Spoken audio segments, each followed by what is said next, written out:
የተወዳችሁ ውድ ቤተሰቦቻችን እንዴት አላችሁ? እንዴት ቆያችሁ? እንዴት ሰነበታችሁ? ያሮስ 2 ተጀምሯል።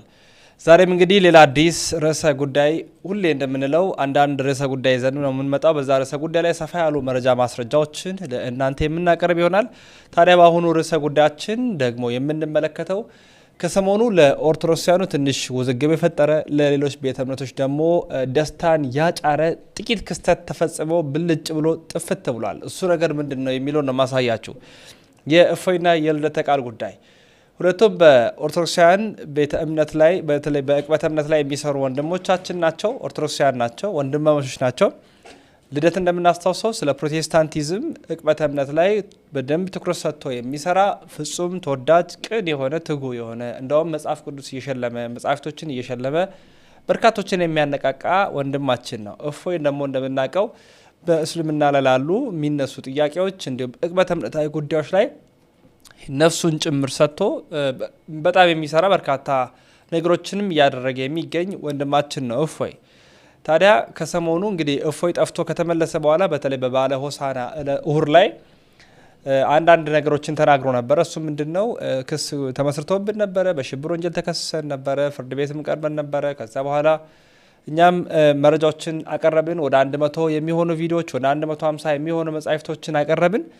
ካቀረብን በኋላ እንግዲህ ፍርድ ቤቱ ነፃ ናችሁ የሚል ነገር ነው የሰጠን። ከዛ በኋላ እንደውም እኛ ሌላው ላይ ክስ መመስረት አለብን ብለን ክስ ለመመስረት ጀመርን። በቋሚ ሲኖዶስ ጉዳያችን ታየ፣ ተወደደ። የሚፈርሙት ግን ብፁዕ አቡነ አብርሃም የመንበረ ፓትርያርክ ጠቅላይ ቤተ ክህነት ዋና ስራ አስኪያጅ የባህር ዳርና የሰሜን ጎጃም አህጉረ ስብከት ሊቀ ጳጳስ ናቸው። ብፁዕነታቸው እንዲፈርሙ እና የእሳቸውን ፊርማ ብቻ ስንጠብቅ እኔ አልፈረምም አሉ። ከዛ በኋላ በጣም አዘንን እና አባቴ ሆይ እጠይቆታለሁ ብሎ ጥያቄ አባታችንን መጠየቁ ይታወሳል። እፎይ በላይቭ ላይ ይሄንን ልደተ ቃል ደግሞ በራሱ ላይቭ ገብቶ እፎይን ነቀፍ አድርጓል። እሱ ምንድነው እንዴት ብፁዕ አቡነ አብርሃምን እንዲህ ትላቸዋለ? በዛ ቤተክርስቲያን በተፈተነችበት ሰዓት ራሳቸውን አሳልፈው የሰጡ ራሳቸውን ለቤተክርስቲያን የሰጡ ሆነው እንዴት እንዲህ ትላለ? እንዴት የአባታችንን ስም በከንቱ ታጠፋለ? ብሎ ልደተ ቃልም እንደዛ ሀሳብ ሰጥቶ ነበረ። ለዛ መልስ ደግሞ እፎይ በድጋሚ መልስ ሰጥቶ ነበር። እንዴት እንዲህ ትላለ? እኔ ህይወቴን አስይዤ አይነት ነገር ብዙ ሀሳቦችን ተናግሯል እፎይ። ታዲያ ተጣልቷል ወይ ተብሎ በማህበራዊ ሚዲያ በርካታዎች የተቀባበሉ ነበረ። ተለያዩ ወይ አንዱ ላይ ጣት ይቀሰር እንዴት ነው ይሄ ነገር ምናምን ሲባል ነበረ። በስተመጨረሻ እንግዲህ እግዚአብሔር ይመስገን ሰላም አውርደው ሁለቱም በአንድ ላይቭ ሴሽን ተገናኝተው የተነጋገሩ ይገኛሉ። ቴዶ ዞሮፋይል ማዕከላቸው እንደ ዳኛ ሆኖ አገናኝተዋቸዋል። እሱን እስኪ ላስደምጣችሁ። የደስታ መረጃ ነው። እግዚአብሔር የተመሰገነ ነው። ወንድሞቻችን አልተለያዩም፣ አንድ ናቸው፣ ሰላም ናቸው። እስቲ ቪዲዮን ላጋራላቸው። ዘጋም ችግር የለም እንደው እንደው እቺኛ ቤት በላብ ይውጣላቸው የምንለው ነገር አለ። እኔ ላይፍ ስከፍት በላብ ይውጣላቸው ላሉ አንዳንዴና ይሄንን ነገር ላልሆነ መንገድ የተጠቀሙ ሰዎች የበለጠ መተንፈስ አለባቸው። ንዴታቸው እንዲተነፍሱ ያስፈልጋል። እኛ ፍቅር ነን። እኛ በጣም በብዙ መከባበር ስራዎችን የምናደርግ ነን። የአመለካከት ልዩነቶች፣ የአካሄድ ልዩነቶች ይኖራሉ። እነዚህን ደግሞ በጣም በጥቂት ሰዓታት ውስጥ ፈተንም ደግሞ በጋራ መጓዝን የምናውቅ ኦርቶዶክሳውያን ነን። ይሄ መታወቅ መቻል ይጠበቅበታል። እንግዲህ በጣም ትልቁ ነገር ሰደበና ጠየቀ፣ ተጠያየቁና ተሰዳደቡ፣ ተጣሉና በቃ እንደው ተተቻቹ የሚለውን መለየት የማንችል ሰዎች አለን እና ሁልጊዜ እንደምለው ትችት በጣም አስፈላጊ። ትችት ለሰው ልጅ ልክ እንደ ፀጉር ቅባት ነው። ያልተተቸ ሰው ስለ መስራቱ ማረጋገጫ ማግኘት አይችልም። ስለዚህ ስንሰራ መገጫጨት ይኖራል፣ የሀሳብ ልዩነቶች ይኖራሉ። እነዛን በትችት መንገድ አስኪዶ በተገቢው መንገድ ሰፍቶ መሄድ ነው ዋናው ነገር እንጂ ትችት ከጠፋማ ምኑን ሰራ። ስለዚህ በዚህ መንገድ ነው ነገሮች የሄዱት። ከእፎይም ጋር በተያያዘ እንግዲህ ቀድመን ማሳሰቢያ ሰጥተን ነበር። ከብፁዕነታቸው ከአቡነ አብርሃም ጋር በተገናኘ ይሄን ነገር መሰንጠቅ አይቻልም ብለናችሁ ነበር። ነገር ግን ወደ ኢሚዲየትሊ እፎይ ላይቡን እስኪዘጋ እንኳ አልተጠበቀም። የሆነች ኮሜንት ተመዘዘች እና ግሪን ስክሪን አድርገው እፎይ አባቶቹን አያከብርም፣ አባቶቹን ሰደበ ምናምን አይነት ነገር ውስጥ የገባችሁልን ሰዎች አላችሁ። በእውነት የተቃሚ እፎይ ከብፁዕ አባታችን ከአቡነ አብርሃም ጋር ያለውን ግንኙነት ለማወቅ ከማንም በላይ አምኖ ጉዳዩን ነገሮች እንዲሰሩለት የወሰደው ወደ ብፁዕነታቸው፣ ይሄ የብፁዕነታቸው ልጅ መሆኑን እፎይ ያሳይ። ስለዚህ ይህንን ነገር ሳታየው ሳትመለከቱ እፎይ የሆነ ነገር አለ በሚል ብቻ ወደ አልሆነ ነገር ወስዳችሁታል። ጥያቄ መጠየቅ አባቶችን ነውር አይደለም። በእውነት ስራዎች በጣም ተደራርበው መገፋቶች በጣም ተደራርበው አንዳንድ ያልሆኑ አካሄዶችን በቤተ ክህነት ደረጃ መታየታቸውን በጥያቄ መንፈስ ይዞ መቅረቡ ክፋት የለው። እንዲታረም አይደል እንዲህ የምንፈልገው? ተቋማችን እኮ ከምንም በላይ መጠበቅ ትፈልጋለች እኮ አይደል? ሃይማኖት ማለት የስጋ ሀተካራና ውካት ያለበት ቦታ ማለት አይደለም። መንፈሳዊነት የሚሰለጥንበት ታላቅ ስፍራ ነው። ስለዚህ ይህ ስፍራ ባልሆነ መንገድ ሲዋጥ ማየት ነውር ነው የሚሆነው። ስለዚህ ይህን ለማስተካከል አባቶችን መጠየቅ ክፋት የለውም። እንደው አይነኬና አይነኩብኝ አይነት ሀሳቦች ሁልጊዜ ቲፎዞ እየፈጠረብን ይሄዳል። በአውዱና በመልኩ ግን ነገሮችን መረዳት ብንችል ሁሉ ነገር ለውጥ ለማምጣት የሚበጅ ነው ብለን እንላለን። እና በዚህ ጉዳይ አሁን ወንድማችን ልደት የነበረው ሀሳብ ነበር። ባይዘዊ እንደው የሆነ ነገርን ለማድረግ ከእፎይ ጋር 100% መስማማት እኮ ላይኖር ይችላል። ምን ያህል እንደ በሀሳብ እንዲህ መሆን የለበትም እንዲህ መሆን አለበት እንደምንባባል ማለት ነው። እና ይሄ ምንም ችግር የለውም። እንደ ልዩነትና እንደ ስንጥቃት አትቁጠሩት። ስለዚህ ከብፁዕነታቸውም ጋር የተያዘው ነገር ቀለል ያለ ነገር ነው ማለት በቃ የተፈጠረውን ነገር በጥያቄ ቀለል ያለ ስል ጉዳዩን ሳይሆን እፎይ ያቀረበበት መንገድ ብፁዕነታቸው ይህን ነገር ሸፍነውታል። ይሄ ነገር መሆን የለበትም አሁንም ሊያዩት ይገባል፣ ሂዱና ጠይቋቸው ማለት ድጋሚ ጉዳዩ ይፈጸም ማለት ጉዳዩ ይታይ ማለት። ስለዚህ ይሄ ነውር የለውም። ይሄን በፖለቲካ ወስዳቸው ይኸው እንደዚህ እንደ አቡነ አብርሃም እኮ የሃይማኖት አባት ናቸው። ፖለቲከኛ አይደሉም፣ የትግል መሪ አይደሉም። ይሄ ካልገባችሁ በጣም አስቸጋሪ። የደፉት ኤፉድና አስኬማ እኮ አስተዋጽኦና እኮ ሁነቱ እኮ ለሃይማኖት የሚበጅ ነው እንጂ የፖለቲካ የጦር ምላጮችን ለመቅረጽ የሚጠቅም አይደለም። ስለዚህ ብፁዕነታቸው የሁላችንም አባት ናቸው፣ የሁላችንም። ከዚህ ቀደም ተናግሬዋለሁ። እፎይ ቤት ከብፁዕነታቸው ጎን የተሰየምንበት በማህበራዊ ሚዲያ ያለን ልጆች በጣም በርካታ አጋጣሚዎች አሉ።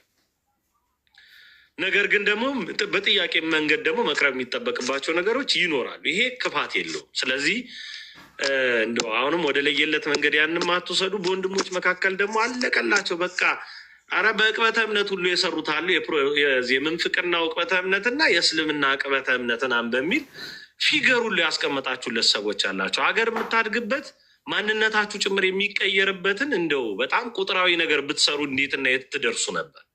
እና እነዚህ ወንድሞች መካከል በጣም ጽኑ ፍቅር አለ። አውርተው የማይጠግቡ ተወያይተው ተመካክረው የማይረኩ ለቤተ ክርስቲያን የሚበጅ ነገርን ለማበርከት ምንም ነገር ዋጋ የሚከፍሉ እንደዚህ እኔ ከበላይ ሲቀመጡ በዚህ ባለፈው ሁኔታ የእነሱን ያህል ዋጋ አሁን በእፎይ አንደበት እኔ ስመሰገን ነበር አለ ቴዶ በሁሉ ነገር ከጎኔ የነበረ ምናምን አለ። እኔ ግን ዋጋ አልከፈልኩም።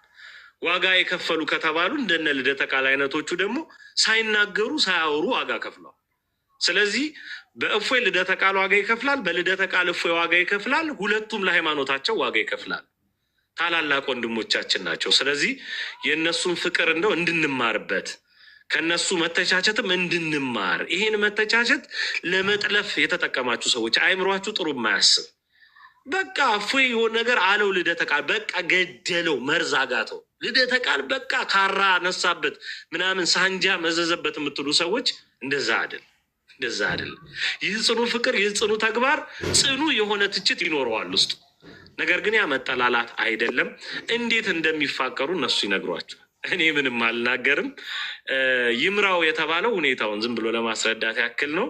ስለዚህ ክቡራን ወንድሞች ያላቸውን ጽኑ ፍቅር ይነግሯቸዋል። በዚህ ጉዳይስ ምን አይነት ነገሮች ታዘቡ የሚለውን ራሳቸው ይነግሯቸዋል። ወደ ልደት መልሰውና ከዛ ወደ እፎይ እንሄዳለን። ኡስታዝ ነው በእኛ ቅጽል ስማቸው። እግዚአብሔር አክብርልን። አንተ መልካምና ትልቅ ሰው አስተዋይ፣ እናመሰግናለን ስላደረግከው ሁሉም ነገር። ጋሽ ኡስታዝ እንኳን ደህና መጡ። እፎይ እንኳን ደህና መጣ። ድምፅን አሰማና ከዛ እንቀጥላለን። እንዳቀቡተው እንደ ቅድሙ እንደ ቪዲዮ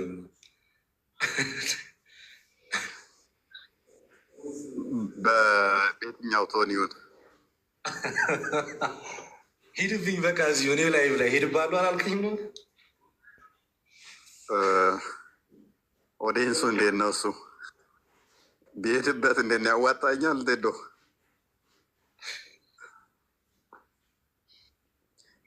ማን ነው ታላቅ? ታላቅ ማን ነው? ጺም ማወጣ አይደለም በሽበት ይሁን በሽበት እፎይ ነው መሰል በመመለጥ በዛ ማን ነኝ ከልደት እኔ ይሻላል። እንደዛ ከሆነ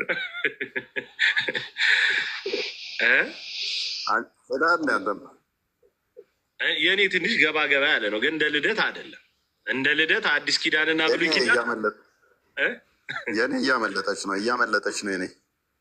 ለካ አንተም አለ። አንተም የሳሳ ነው። ፀጉር ሸፍኖብኝ እኮ ታውቃለህ። ትንሽ ነው ጭንቅላቴ፣ ለዛ እያመለጠች ነው።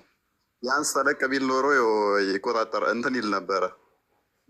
ስኬር እንትኑ ምንድነው ስፋቱ ተለቅ ቢል በእናንተ አይን እኔ ሶስተኛ ምን ታረሳሳለህ? ላይቭ ከፍቶ ሰድቦኛል። እኔ አሁን ይቅርታ ይጠይቀኝ። አሞኛል፣ ተሰምቶኛል። ላይቭ ላይ ሙልጭ አድርጎ ሰድቦኛል ልደት እና አንድ ቪዲዮ ሳልሄድበት ነው ምንድነው ጥሪ የምታቀርቡልኝ? አልጠገብኩም እኔ በአንድ ቪዲዮ። ሌላኛውን ቪዲዮ እዚህ ስራ፣ እዚሁ ስራው ፓርት ቱ እና ፓርት ስር ይቀረኛል። ኧረ ለሽቶ ካምፓኒዎች አከበርከው ልደት። ንግግር ከሀዲስ እንዳጠቅ ንግግር ከሀዲስ ከቁርአን ይፈለግልሃል። ዲያቆን እስኪያስ ብቅ ብለዋል መሰለኝ። ከታች ደርድራቸው እናንተ ብታወሩ ታላላቆች ሲገቡ ማክበር ደግሞ እነሱን ይገባል። ልደት እየቀጥል እስኪ ቀጥል። ለእሱ መንደርደሪያ ቪዲዮን ይስራ እዚሁ። ኦኬ በመጀመሪያ ደረጃ በዚች እኔ ናፈቀኝን ወንድም ሰላም ልበለ። እፎይ እንዴት አለልኝ?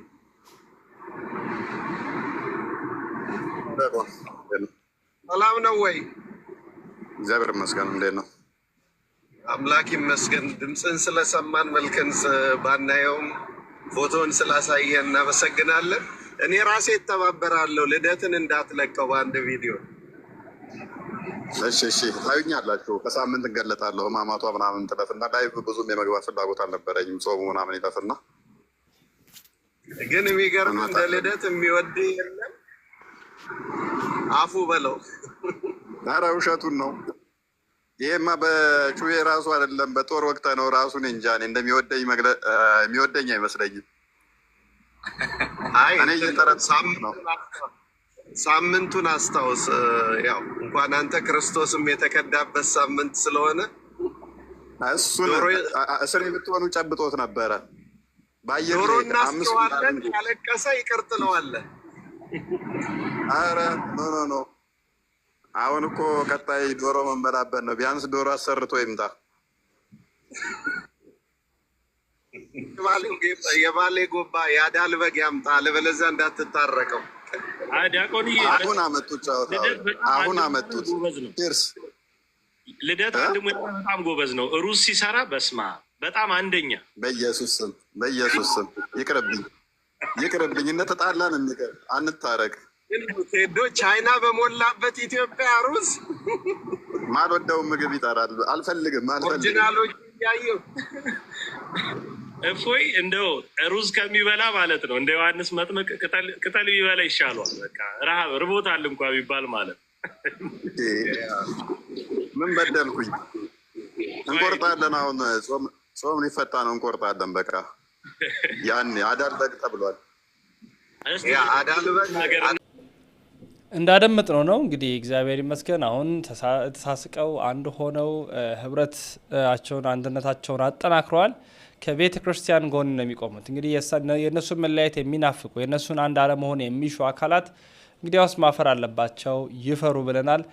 የተወዳቸው ቤተሰቦቻችን እንግዲህ የዛሬ መረጃዎቻችን እኛም ይሄን ይመስላል። ላይክ አድርጉ፣ ሼር አድርጉ፣ መረጃውን ለመላው ዓለም አዳርሱ። ወንድማችሁ ሁሉ መብራቱ ነኝ። ሮስ የእናንተም የኛም ነው።